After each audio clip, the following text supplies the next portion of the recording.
Neqotkuk N'Tetli Mikwi Tahasoltipen. Too big we are remembering.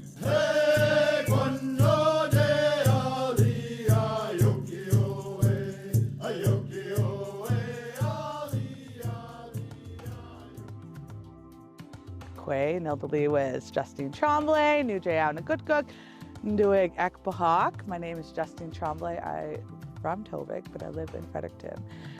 Currently, I'm working in education, supporting communities with land-based education, and also as a lead facilitator for the Child and Nature Alliance of Canada. So I facilitate 4 school practitioner courses in Atlantic Canada.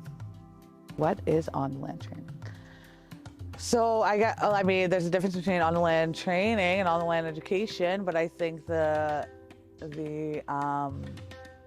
similarity in them both is that you're getting out on the land, and that is learning on and with the land. It's important because us as adults and children, we need to reconnect with the earth and with the land. You know, we really need to take some time to listen to her, to respect her. It started in my work in Village. I worked there for probably 4 years running their K4 program, and then they sent me to the course that I now am a facilitator for. So when they sent me on it, it was still very colonized. There was no acknowledgement of the unceded territory that they were on, but I still found it very, very worthy. And I was like, when I took the training, I was like, this makes sense. You know, we need to get our kids back on the land. And this really makes sense for Indigenous children, you know, because this is coming back to our traditional ways. I've always found that, you know, on the land or land-based education was very important.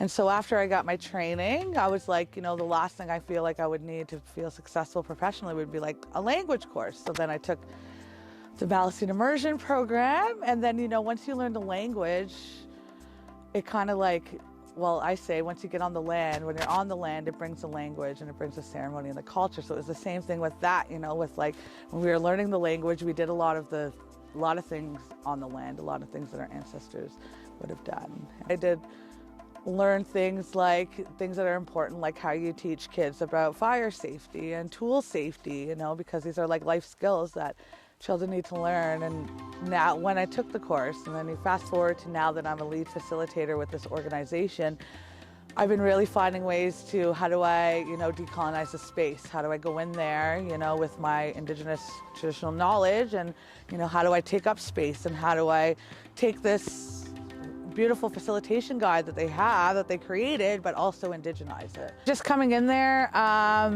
already with my drum and my medicines and my language, I think is already decolonizing.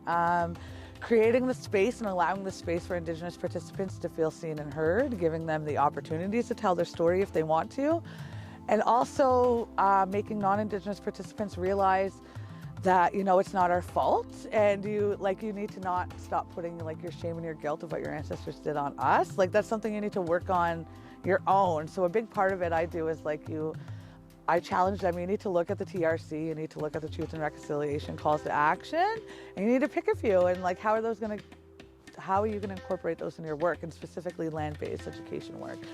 I honestly deep down feel like it's all important work. And I just think that I'm noticing the importance of what I'm doing and what I'm preaching about, because it's the effect that I'm getting is positive, you know, and it's like, this is something that I've wanted. Land-based education is something that I've wanted to be a movement. So I took that course about 8 years ago, and this is something that I've wanted to see happen in communities, in our school, all those years that I've been trying to do.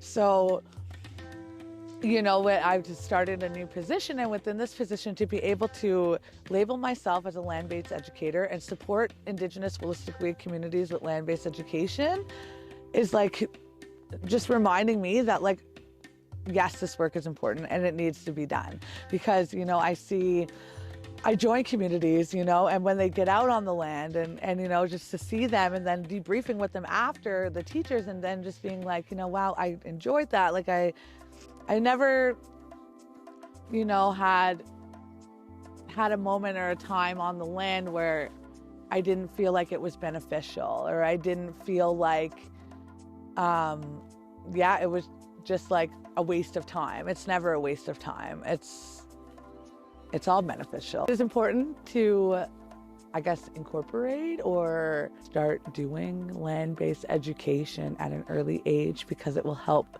the children get familiar with their own bodies. It'll help them regulate their bodies in all different seasons, help them to be comfortable, or even, gain the language around comfortability in your own body. It'll help them with lots of, large motor skills, fine motor skills. Risky play is really important. They'll get to know what their bodies can handle in all types of weather, because land-based education doesn't stop in the winter or stop in the summer. It's like we need to learn some tips and tools and tricks on how to talk to children about their body and their comfortability.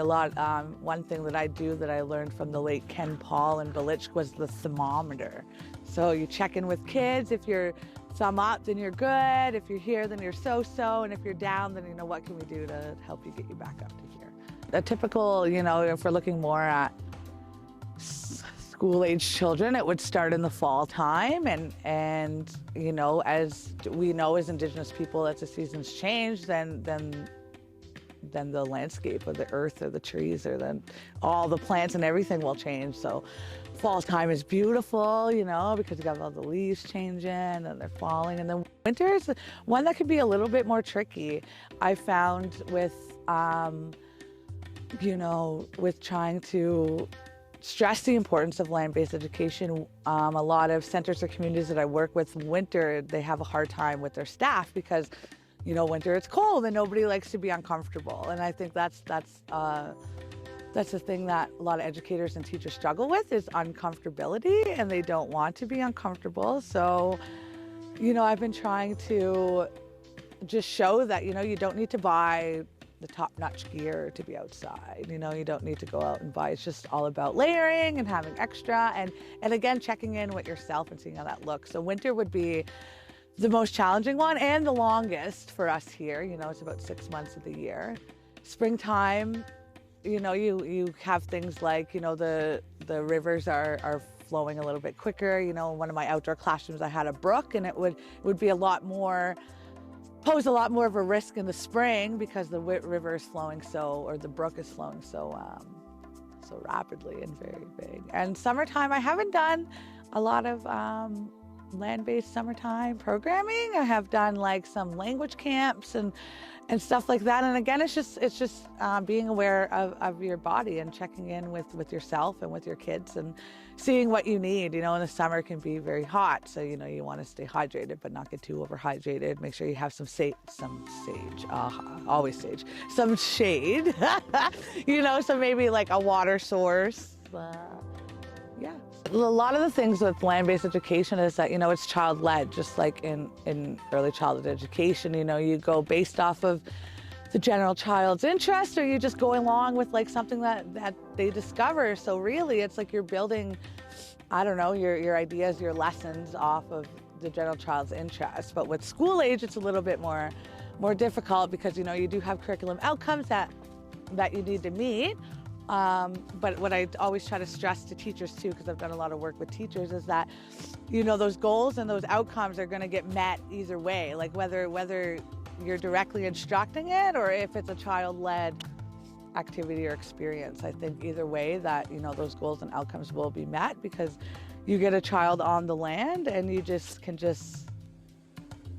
just better. You can just see them thrive, they're not having the stress of the bright lights in the classroom or having to sit in a chair for 4 hours and do the standardized testing and all that stuff. So yeah, there's lots of activities that you can do, but at the end of the day, what it's about is just getting the children outside, setting up your boundaries, having those conversations, and making sure that every child is safe. It's very important to grow and deepen your own relationship with the land. So since starting this work, I've been like, okay, I'm out here preaching land-based education. This is what you should do, this is what you should do. But what is my relationship with the land? And how can I deepen my relationship with the land? What does that mean? And for me, that means, building that relationship with that cedar tree outside of my backyard so that eventually I can go to Cecilia Brooks and utilize that tree to make a medicine, you know? I honestly think like the connectedness here, I think there's something very sacred and very special about especially Neqotkuk territory. You know, I still feel it's one of the Wolastoqiyik territories that is not as developed as, you know, as Belitsk, as Sinensis, as Wellamukduk. You know, we're still very lucky. EOS is, look at it. We still have all the friggin' land and you know, and then we can drive it. Like if you drive from here up Riley Brook, Mount Carlton, oh, it's just good. And then here we have the Tobic River. Like, you know, we can swim in this. We're still very fortunate to have a body of water we can swim in. My favorite season is fall. I feel like fall is really a time where Mother Earth, you guys see that meme going around, fall, the leaves are gonna show you how beautiful it is to let things go, you know? And like to live in a place where we can, every year I'm like, the fall foliage just blows my mind, you know? Like the colors that nature can like produce and provide just on its own natural.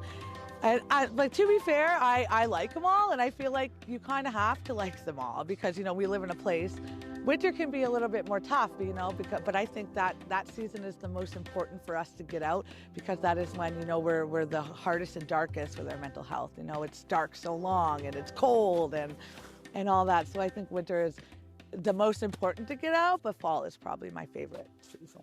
I think it's important to smudge all the time, but more specifically when we're getting out on the land. You know, it's just, I guess, a way to cleanse yourself, to cleanse the space that you're in, and to give thanks to Mother Earth. So I'll smudge my, yeah, I'm not taking off my hat. Smudge my glasses. Waliwan Chowaniagan, Waliwan Chozisco, Chowitan, Chodun, Cho Delegacio, Cho Mishun, Cho Belly Button, Cho Beatwiat Guamo, Cho Beatino, Cho Guado. It's important, you know, I advise this to all of my non-Indigenous friends or educators, you know, if you're getting back on the land, and even if you're going to take something from the land or not, you know, even if you're going to use her for a little bit of healing, it's important to give something back. Some people might not always have tobacco on them. I suggest, you know, you can give a little piece of your hair, you can give a little bit of water. There's just always the sense of giving. I give it, it's just going to be a moment of private practice for myself. So I'd like to just go off and give it, but there's my little ramble about it.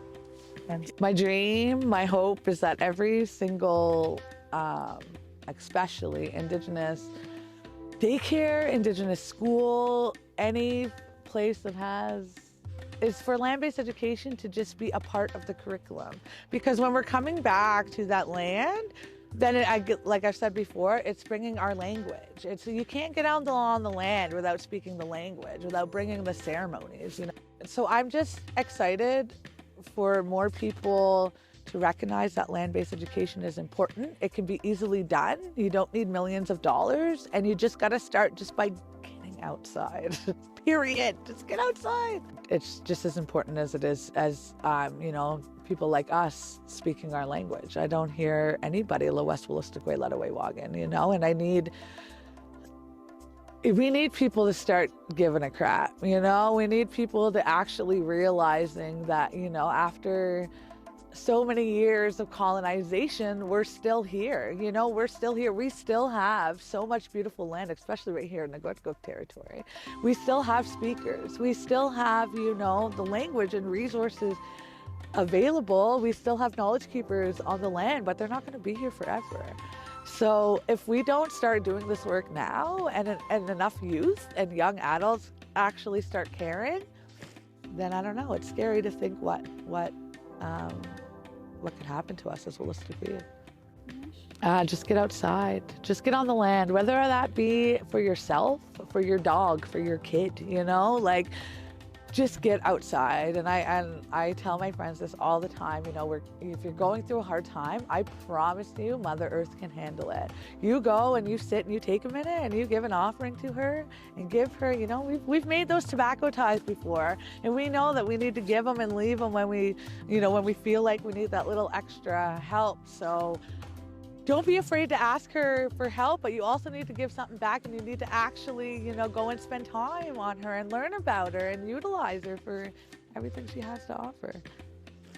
In this work that I've been doing, I've been looking at land-based education. So there is a difference between, when I took the training, between this traditional place-based education that we see with for schools like Cedarbrook and Fredericton or Turnanog and Sussex. So these are strictly place-based education. So that in the difference of Indigenous land-based education, all that means is that literally it's what Indigenous people have been doing since time immemorial. It's getting out on the land, and it's learning your plants and your medicines and your trees and whatever land that you're on or whatever land that you're utilizing for a land-based education. So as for non-Indigenous people, it's important to become familiar with who's unceded, unsurrendered territory you're on. B, who were the people there first, and C, making and building those relationships with your Indigenous neighbors. I think a lot of time non-Indigenous educators or teachers feel like they can't go to maybe like social gatherings Indigenous people have, like powwows or anything like that, because they feel like it's for Indigenous people only, or they need an invitation to go. But it's important to just start asking those questions, start building those relationships with your Indigenous neighbors, and really, really start recognizing whose territory you're on. Look back to do an ecological impact assessment, look back to what were the trees that were here now and maybe some that were here before. All of this stuff is vitally important when we're talking about land-based, because really it comes back to the land and the territory that you're on and utilizing her for benefit, but not overutilizing her. You don't want your ecological footstep to be, you're not going to run down one place for 4 years and then you're ruining all the things that are living there. You're going to be aware of that, and you're going to be aware of the impact that you're having on Mother Earth. This is important. It's so important because the land was our first teacher, and we were the first peoples of this land. Neqotkuk N'Tetli Mikwi Tahasoltipen. Too big we are remembering.